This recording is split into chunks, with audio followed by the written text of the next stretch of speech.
অসুবিধা হবে না।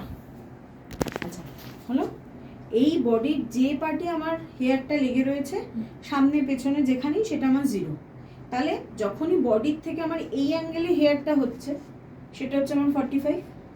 যখন চুলটা আমার একদম স্ট্রেট থাকছে, যেখানকার হেয়ার একদম স্ট্রেট থাকছে, সেটা হচ্ছে আমার 90।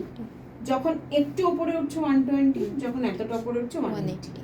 এই 5টা লেয়ার ডিগ্রি আমাকে মাথায় রাখতে হবে।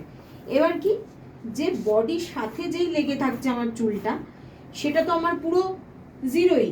এবার আমাকে যখন কোনো কাটিংয়ের জন্য 0 ডিগ্রি গাইডলাইন নিয়ে চুল কাটতে হবে, যেরকম ইউ, স্ট্রেট, তারপরে রাউন্ড, তখন আমি এখানে নেব।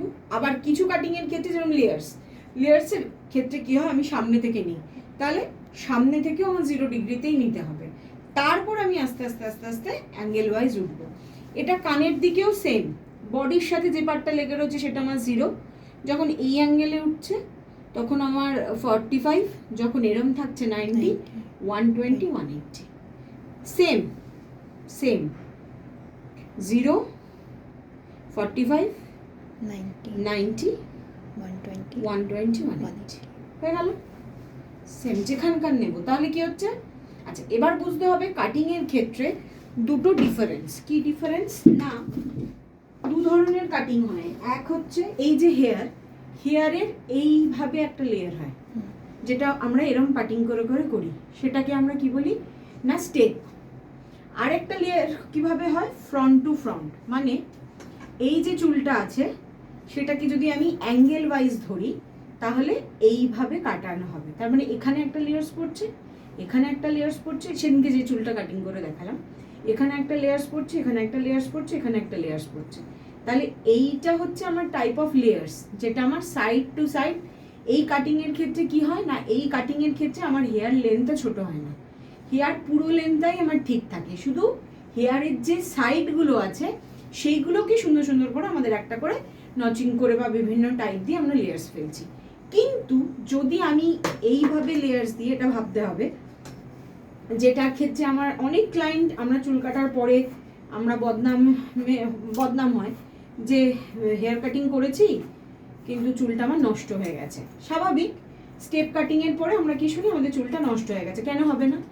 কারণ হচ্ছে স্টেপ প্রথমে আমরা 0 ডিগ্রিতে গাইডলাইন নিলাম, তারপরে 45-এ একটা কাটবো, 90-তে একটা কাটবো, 120-তে কাটবো, 180-তে কাটবো, ঠিক আছে? বা আমি 45 কাটলামই না, একটা 0-এ কাটলাম, একটা 90 কাটলাম, একটা 180 কাটলাম। এবার ঠান্ডা মাথায় ভাব, একটা চুলের লেন্থ আমার এখানে থাকছে, তারপরের যখন আবার একটা সেকশনিং নেব সেই লেন্থ আমার এখানে কাটছি, তার মানে এক্সট্রা এতটা চুল বাদ হয়ে গেল। তারপরের লেয়ারটা যখন কাটছি তাহলে এখানে কাটছি, তার মানে এতটা লেয়ার আমার বাদ হয়ে গেল। তাহলে এখানকার চুলটা যখন আমি এই অবধি আসতে সময় যতক্ষণ না বাড়বে ততক্ষণ তোমার চুলের লেন্থটা কমই থাকবে। তাহলে লোকে কি বলে যে আমরা স্টেপ কাটলাম, স্টেপ কাটার পর আমাদের চুলের গোছটা কমে গেল বা চুলের যে থিকনেসটা ছিল সেটা কমে গেল। এই জন্যই হয়। সেই জন্যই যখনই ক্লায়েন্টের চুল কাটতে হবে সেটা খুব মাথায় রেখে কাটতে হবে যে এই যে হেয়ার কাটিংয়ে 3টে আছে, একটা ডায়াগোনাল, একটা হরাইজন্টাল, সেটা পরে বুঝিয়ে দেবো। তো এই যে কাটিং ডায়াগোনাল বা হরাইজন্টাল, এই যে সেকশনিং, এই সেকশনিংটা নিয়ে চট করে আমরা চুল কাটবো না। কেন কাটবো না? না এই চুলটা যদি আমরা কাটি তাহলে চুলের এই যে গোছ বা এই যে চুলের থিকনেসটা সেটা কমে যাবে। তাহলে যে কোনো ক্ষেত্রে আমরা কি করব, সেকশন ওয়াইজ। ধর এই ইয়ার টু ইয়ার সেকশনিং হয়েছে, এরপরে আরেকটা সেকশন আমরা শিখবো,